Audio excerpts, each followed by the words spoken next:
今天是2006年5月10号啊，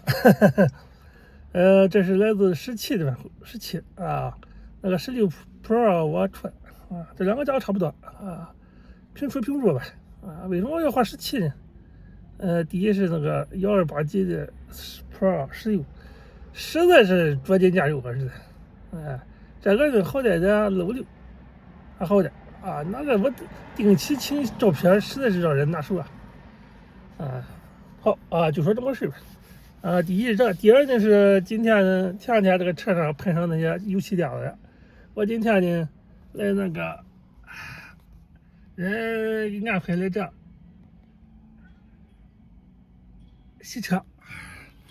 但是啥时候开始不知道，等等看吧，反正今天周天，早就不来吧，情况就这么情况啊，不讨论。